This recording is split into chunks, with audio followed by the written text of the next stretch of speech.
Courses, network of mentors and industry-leading accreditations. Search CMI Confidence today. This session is recorded and will be available on the CMI website and YouTube channel. Join the conversation by using the live chat box for your questions and comments. We'll answer as many as we can during the Q&A. Good afternoon and welcome to this Chartered Management Consultant Masterclass. I'm Matt Roberts, I'm the Director for Chartered Management Consultant here at CMI, and I hope that today you'll learn a lot about the reasons to become a Chartered Management Consultant, and you'll get real value from hearing from two consultants who've done that very recently. I'm delighted today to introduce you to Johnny Adams and to Emma Hancock. Johnny is Managing Consultant at SBR Consulting. Welcome, Johnny. And Emma is Senior Consultant for Business Transformation at Atkins Realis. Great to have you with us, Emma. Guys, thank you so much for giving us your time today. It's great to see you. I'm just going to ask you to share a little bit of an introduction about yourselves. So, Emma, we'll start with you, please. Yep. So, thank you for inviting me on. So, my name's Emma Hancock, and I have over 10 years of experience in a management consultancy, predominantly in the rail industry. Working across a number of different programs, from transformations from an organizational perspective over to digital railway technologies, and also, I suppose, cultural change as well. Great, thanks, Emma. Johnny. Brilliant, thanks, Matt, and equally, thank you so much for inviting me on. I work as a managing consultant at SBR Consulting, and fundamentally we support businesses on their growth ambitions, specifically in the verticals of marketing and sales. So I've been within industry for the last 7 years, but previous to that I had 15 years in sales and marketing.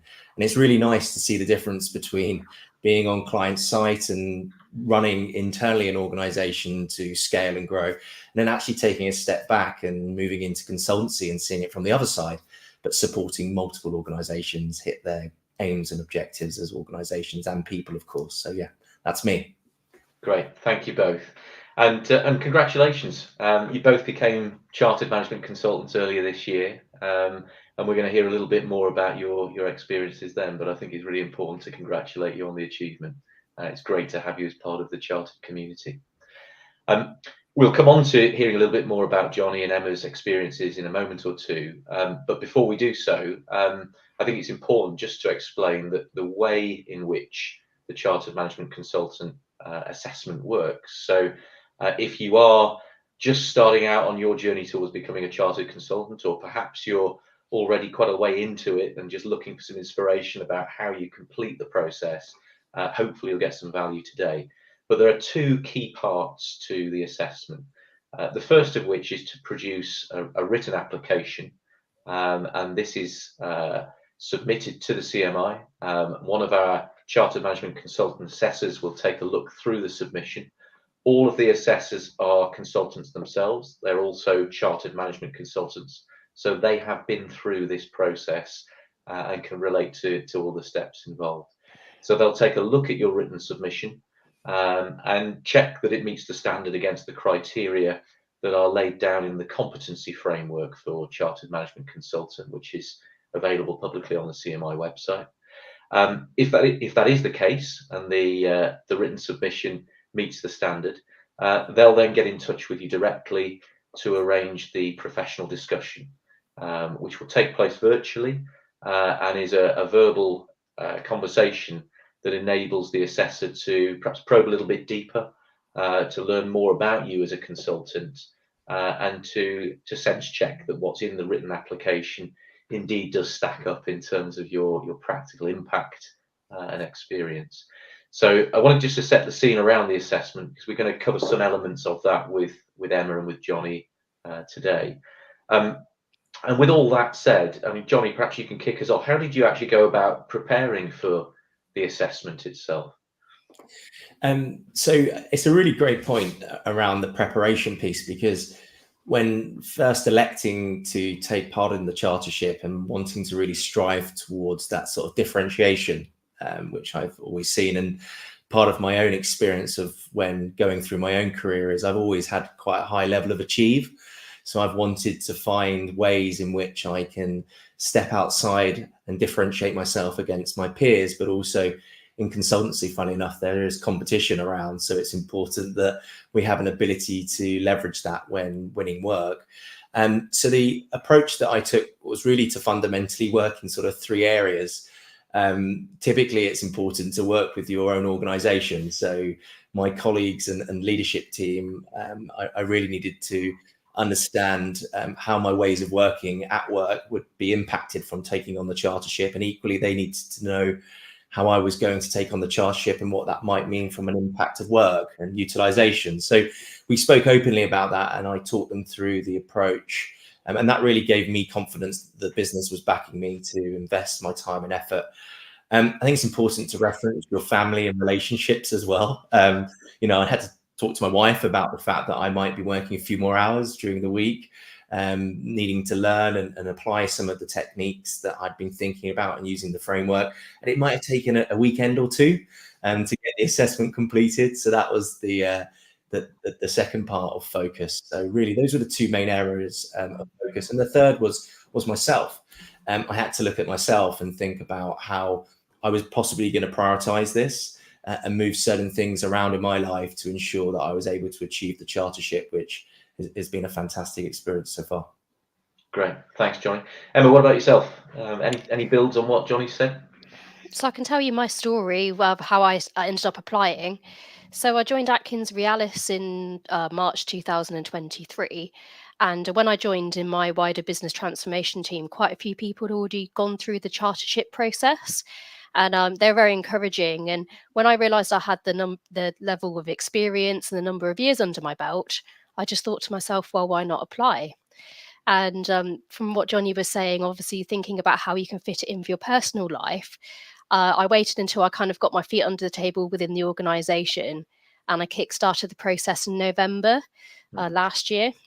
And I kind of strategically did that because I thought, well, coming up to Christmas, it's normally a bit quieter at work. Hopefully I'll have a bit more time, potentially over the Christmas, to fill my application form out. And that worked really nicely for me. So I was doing that over the Christmas, and then I think my submission date was the end of January. Fantastic. Okay, so I mean, both of you have really sort of gone into this eyes wide open to the process, and the need to prepare and prioritize, I think, comes across really clearly from you both, and clearly has stood you in good stead, given that you achieved such positive outcomes from this. So let's think then about the sort of the first element of the assessment, the written submission. So Emma, what did you find was the most challenging thing about the written submission? Well, I'm assuming quite a lot of people may find this challenging. It's about the competency framework. Obviously, there's lots of different competencies split into 4 sections, and obviously you have a word count. So it's about how do you use that word count to your best advantage, and how do you pepper throughout those answers all of the competencies so you can demonstrate that you've ticked those boxes. So one of that was the biggest challenge for me. And so to really combat that challenge, as I mentioned, I was completing this over the Christmas. I actually gave myself an internal deadline of it'd be great to finish it for the first week back at work. So then I could give the application form to other people in my team who had already become chartered, and also get some feedback from like wider family and friends so that they could let me know if they think I was missing something or if something needs to be rephrased. So I actually spent quite a bit of time refining my submission. So I didn't leave it to the last minute. I had nearly a whole month to refine it, which really helped me. Great, excellent. That's a really interesting approach, and it sounds like right from the get-go, when you joined Atkins Realis, you had that benefit of a network of peers around you who'd been through the process, and great that you were able to sort of take their views as you move forward with your own application. Not everybody will have that, of course, and I think it's important to say that the guidance and support that we make available to candidates is designed to ensure that everybody, regardless of where you work, what size of organisation, or whether you're working as an independent consultant, you get plenty of support and guidance along the way with the process. But Johnny, you were nodding along to a number of things that Emma mentioned there. What was your view on that challenge around the written? Well, Matt, I think your team's done a great selection process here, because you've got Emma that had an organisation that had done that, had set a tone in their business to bring a chartership in place. And in fact, I'm completely on the other side of things. I wouldn't call myself a trailblazer or a pioneer, because that's unfair, but I would say that I was given the opportunity as the first person in our organization to be chartered. And like anything, I think there's an important part that there wasn't really the breadcrumbs that were laid for me to follow. So it was like, well, what should I do, and where do I start, and how do I go about things? And to your point earlier around the team at the organization that supports with people like myself and Emma achieving the chartership, there were moments where I was struggling, and there were moments that the business, there was needs for me to be delivering and doing my day-to-day job, and at points it felt like it was slipping. You know, I mentioned these 3 things to prepare, but actually it was still a challenge because it was a new thing for our organization, a new thing for myself. So the team really did support me, not only just providing some direction on how to use the framework and write the written submission, but equally they were aware that I was the first individual in our organization to do this. I think the other things to reference, and Emma, it's a great point you've made there as well, was around the fact that, you know, carving out the time, as I've mentioned before, the written submission piece was something that it brought me back to going to university again. It was really quite fascinating, the feeling that how often do we sit down and reflect on our own qualities, our own approaches to working ways. And as a consultant, it's quite funny, isn't it? I work with businesses to enable them to reflect on their own sales processes, on how they've won accounts and key accounts. And it was my time to reflect on myself as a consultant and how I've supported organizations and clients I've worked with. So that was really handy. But at the same time, the challenges were then to synthesize all of this knowledge and ideas in my head into a number of words. And it felt like I was going back to that time I had to write my dissertation, and it was the same challenge that was laid down. So it was a methodical process to go from the top of the funnel of all of the things that I'd done to what would be the refined. And then what Emma mentioned around a competency framework, I felt extremely confident because as a consultant, I build competency frameworks for organizations on a regular basis and enable those in businesses. And in fact, we have one at SBR Consulting. So it was really nice to look at your and the chartership consultancy framework that was more broad across the spectrum, and then be able to utilize that. And also there were areas that I just knew about. I was good at clients and markets. I was good at the leadership because that's my job. But I was like, oh, values and ethics. Where do I start? And started to explore that. And that was the challenge, but it wasn't a deep challenge. It was actually quite an interesting challenge that got me quite, invigorated to complete the task, in fact. So it was a good challenge, if you can put it that way. Glad to hear it. I think that's part of the beauty of the chartership, of course, is, Emma and Johnny have gone through an assessment at a moment in time and come through with flying colours and earned their chartership as a result of the experiences and the expertise that they've demonstrated. But of course, part of becoming a chartered professional is that commitment to ongoing professional development. And so, as you just said there, Johnny, some of those elements of the framework that maybe weren't so prevalent in day-to-day working life are areas that, it sounds with you have been quite stimulating in terms of where you might go next with your development. So that's great to hear. Yeah. Good stuff. Now, look, there's loads more that I'm going to throw Johnny and Emma's way over the next few minutes. But if you're watching us live, please don't hesitate, if you've got a question, to type it into the chat. We're going to put some time aside at the end of the session to get through as many of those questions as we possibly can. So please don't hold back. If you're watching live, we'll look forward to receiving your questions. So let's think about the second stage then of the assessment. So you've put all that hard work into the written assessment. An assessor's taken a look, and great news, you've passed that section of the journey, so to speak, and you're now invited to a professional discussion. So let's have a think about that. I'm really interested again to hear about the sort of challenges, maybe how you felt beforehand, and then in the spirit of what Johnny said about reflection, what are your reflections when you look back on that session? And Emma, let's come to you again on this one to begin with, please. So I suppose, like with anyone, felt a bit nervous beforehand, didn't know what was going to be asked. However, I did, to prepare, read through the competency framework again and read through my submission. and also had my CV as well next to me, just in case I what to give, like, just to kickstart any other examples or ideas. Because one of the great things about the interview is that you don't have a word count. So when you do your written submission, you have a word count, and there's probably other examples of some of the criteria that you just couldn't fit in. And so one of the things that I did to prepare is think about potentially other examples. And I found the discussion, I was a really friendly assessor that I had. He made me feel at ease. And it was more of a chat, really. And we obviously walked through my application and the competency framework.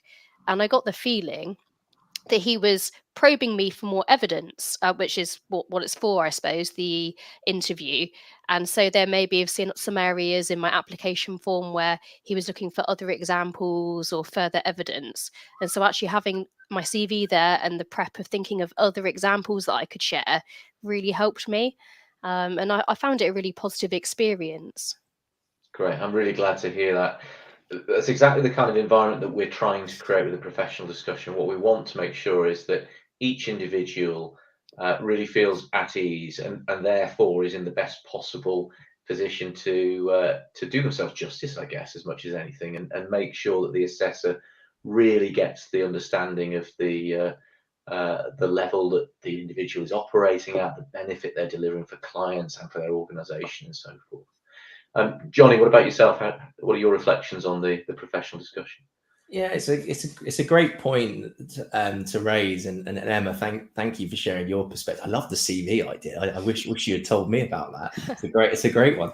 The important part upon reflection of that part of the chartership was it was the best part for me. And I think if I think about the strengths that I've got as a consultant and what I do on a regular basis, I do a lot of client and markets work. So I'm growing the business, winning work, driving revenue, leading a lot of businesses, leading a lot of people within our organization, but also supporting on what I classify as the execution of certain transformation projects. So I might be standing up and delivering an output in front of an organization. So therefore, it sits nicely with my skill set that I'm comfortable in a discussion environment. That being said, it is a professional discussion, which is important to reflect that a lot of the challenges was built around in my own internal dialogue. My self-talk before when going into that was, what will the assessor be like?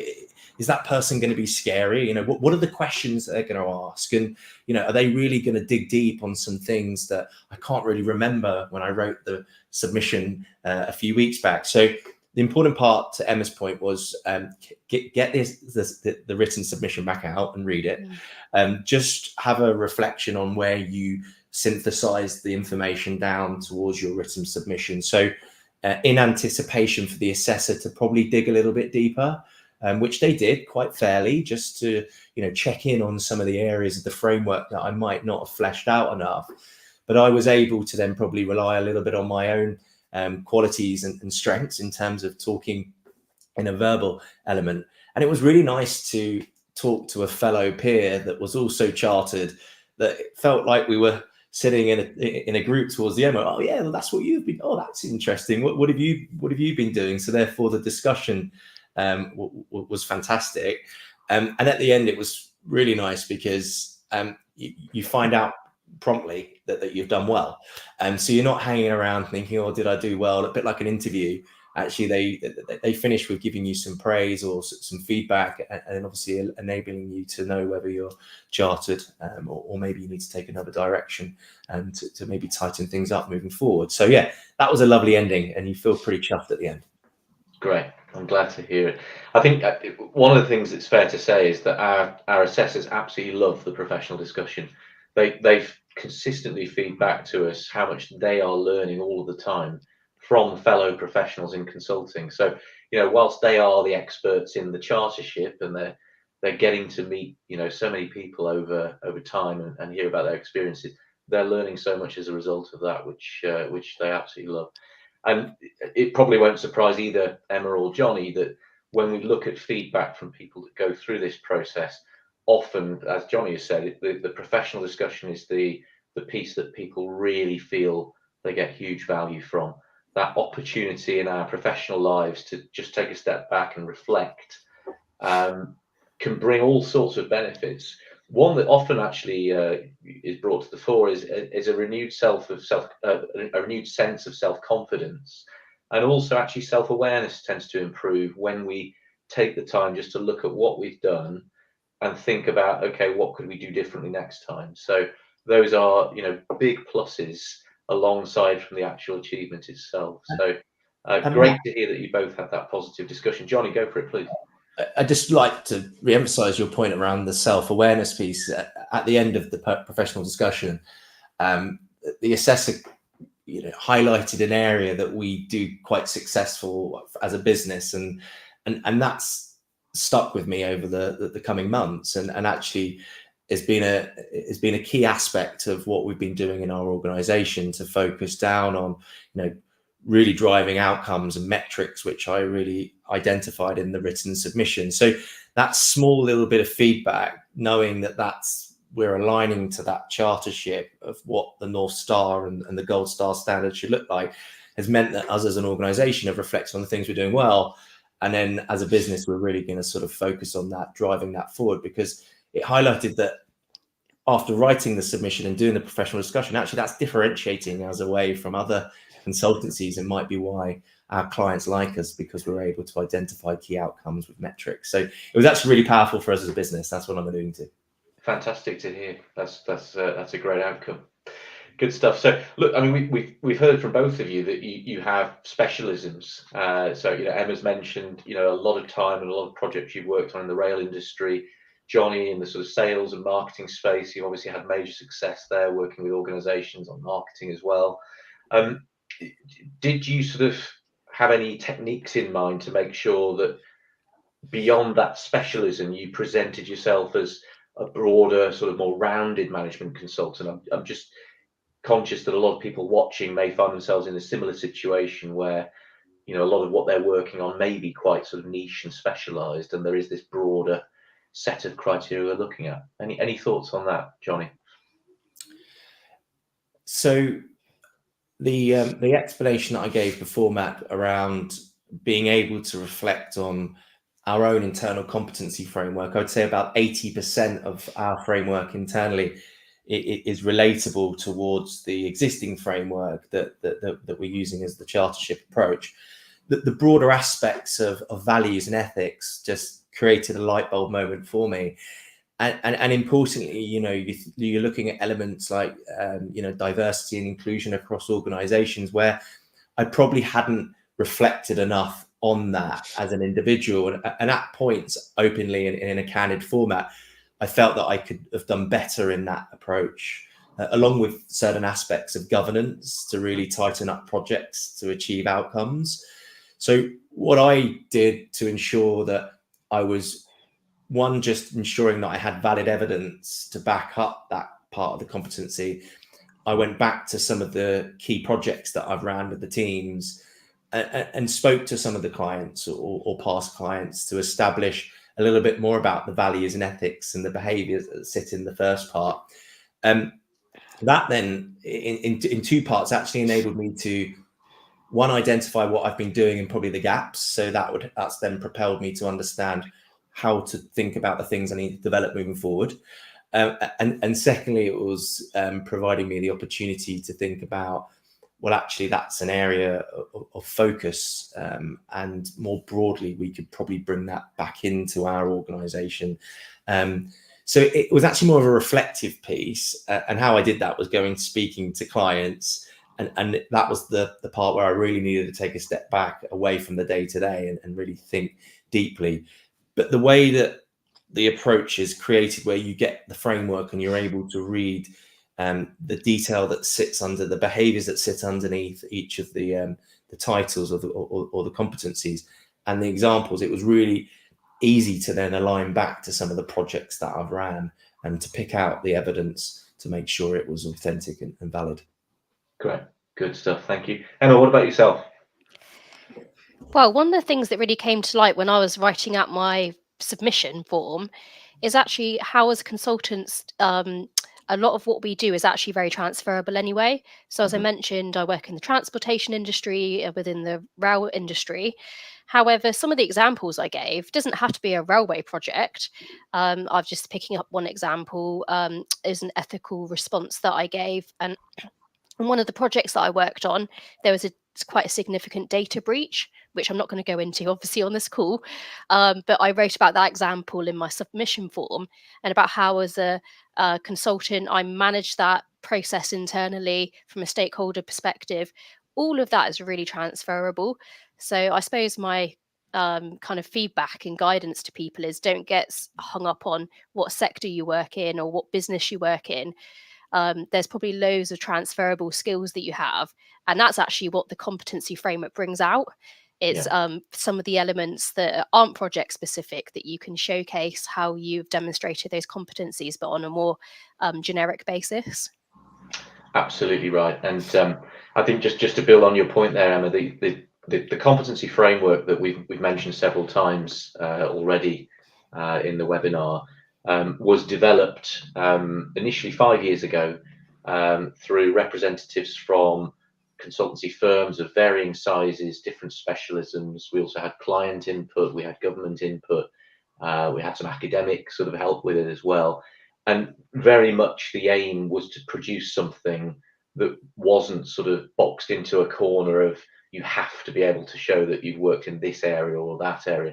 It's designed to make sure that this is a really inclusive chartership. So anybody working in management consulting, regardless of sector, size of organization, as I mentioned earlier on, would be able to, we hope, relate to the competencies that are listed there and hopefully demonstrate experiences against them. So I'm glad to hear that clearly that was the case for you. Look, we're going to turn to some questions from the audience in a moment. And so again, if you're watching live, don't hesitate to drop your question into the comments. But a couple more from me before we do that.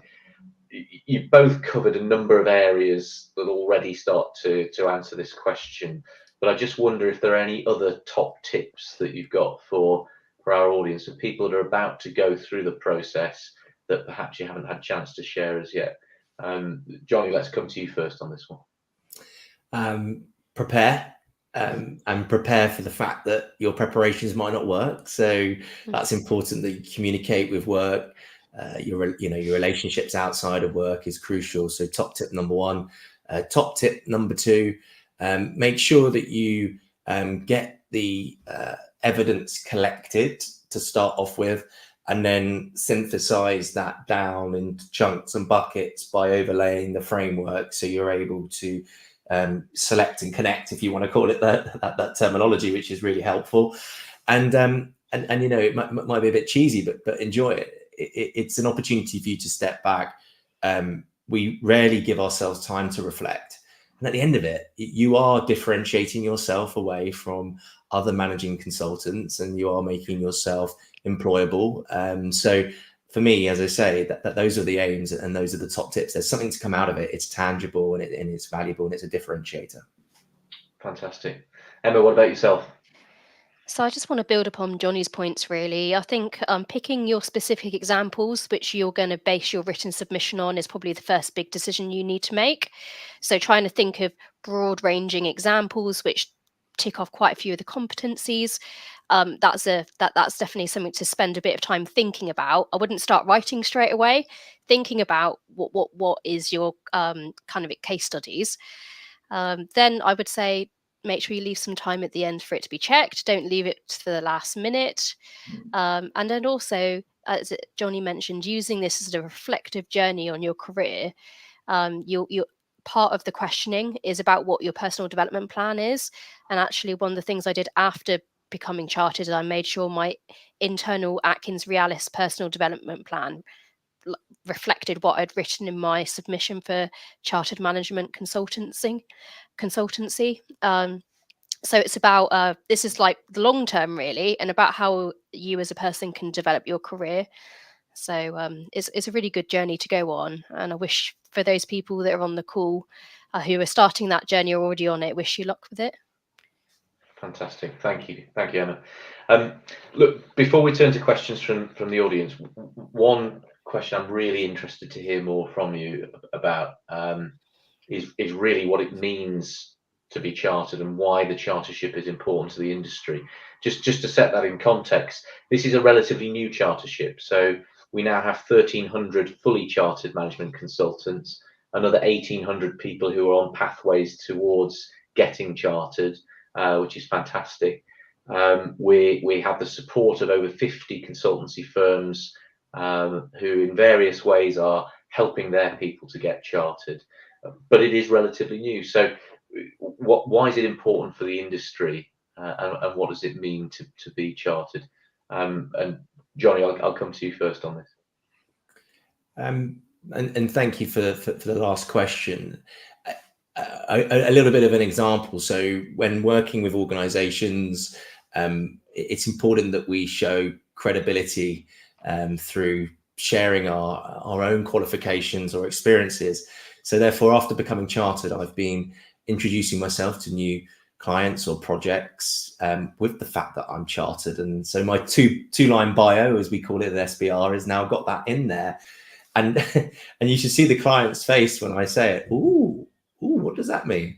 And therefore, from that reaction, what I'm determining is that people are really, becoming aware of how important it is from a client perspective that there is a certain standard that will be met and surpassed and continuously developing. So from an industry perspective, as you mentioned, Matt, about more and more people taking on this chartership, we're going to set a new standard and the benchmark.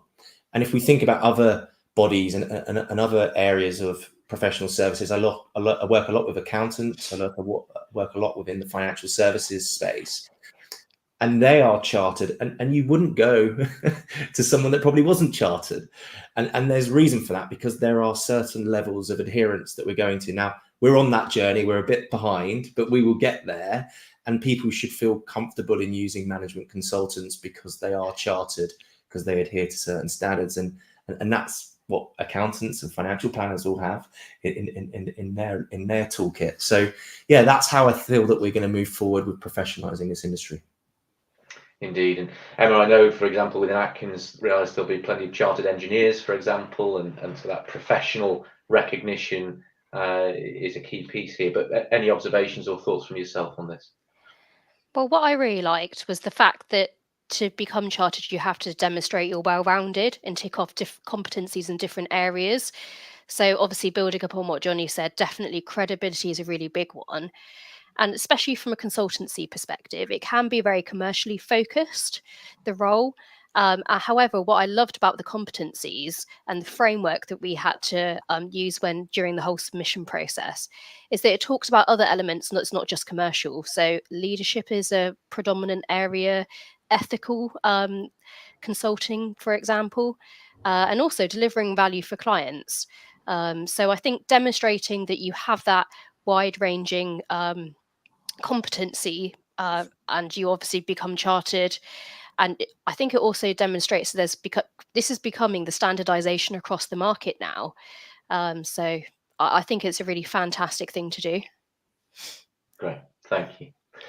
Look, as promised, we're going to turn to a few questions from the audience. So we had a couple of people submit a question ahead of today, which is great, thank you. And I can see we've got a couple of live questions as well.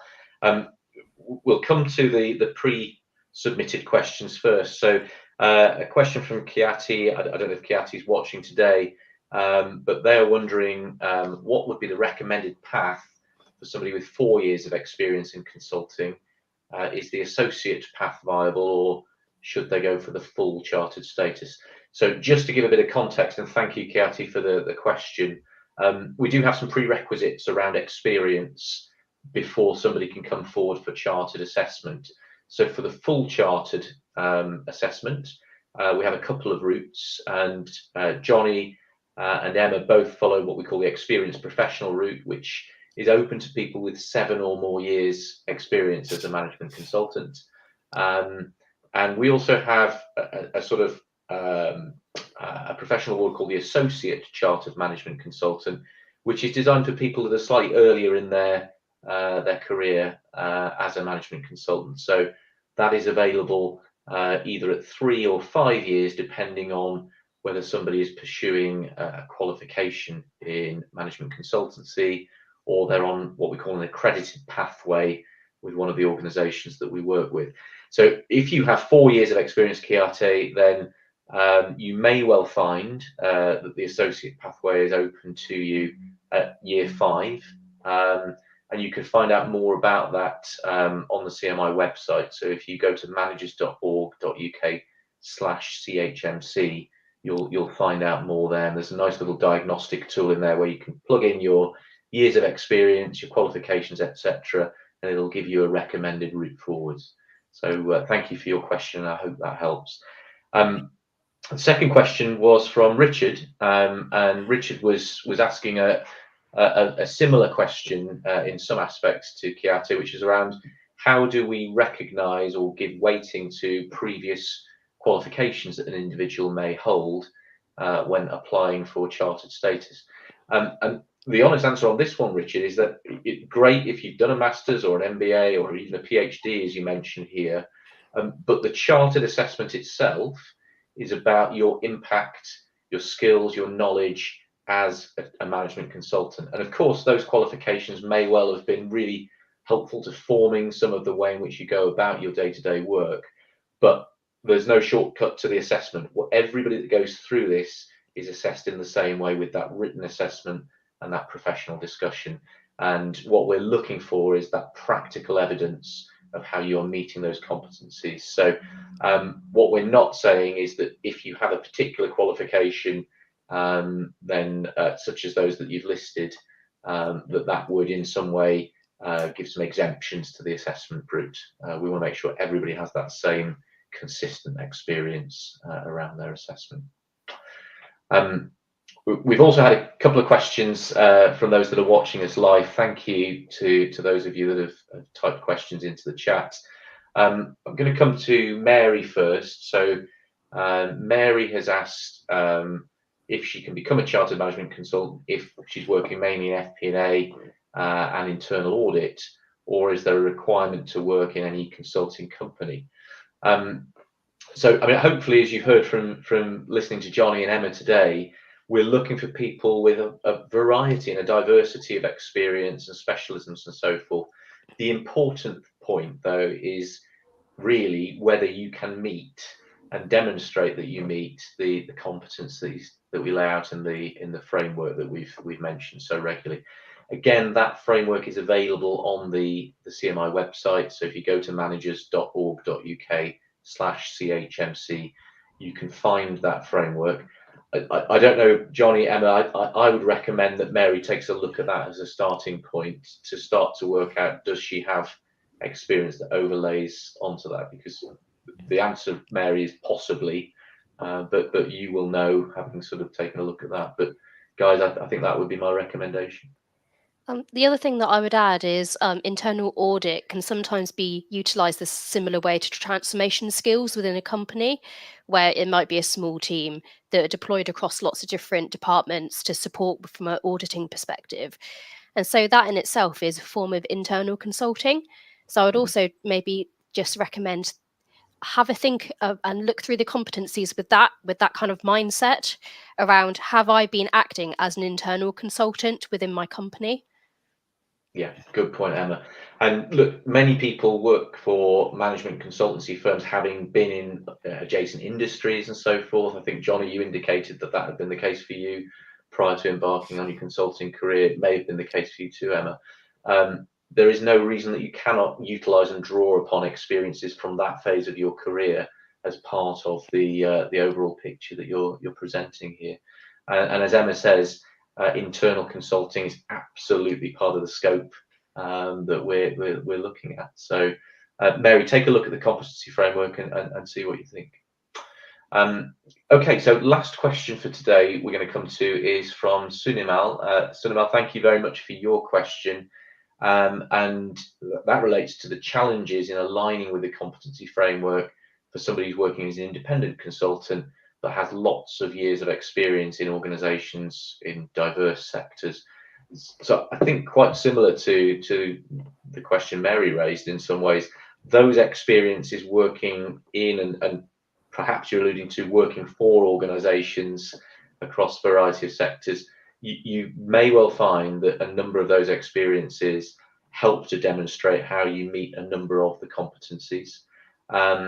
This is a chartership that is designed to be available and accessible to consultants from right across the spectrum, so to speak. So whether you're working independently, as you clearly are, Sunimal, whether you're working for a large organization or somewhere in between, where you take a look at that framework, and I think you'll find that, as we mentioned earlier on, it's designed to be relatable, providing that you are working as a management consultant. So again, take a look and see what you think.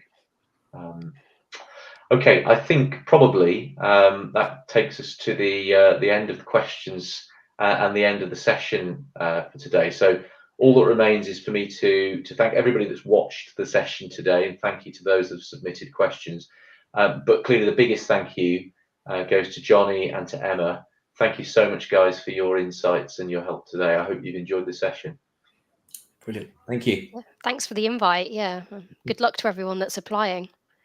Good stuff. And look, I just want to reiterate big, massive congratulations to both of you. It's great to have you as part of that growing chartered consultancy community. Thank you again for your time today. And we wish everybody well, as Emma says, who's applying to go through the process right now. Thank you.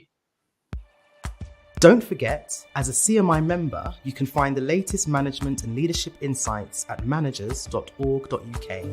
If you're not yet a member, join our community to discover CMI Confidence with on-demand resources, our network of mentors, and industry-leading accreditations.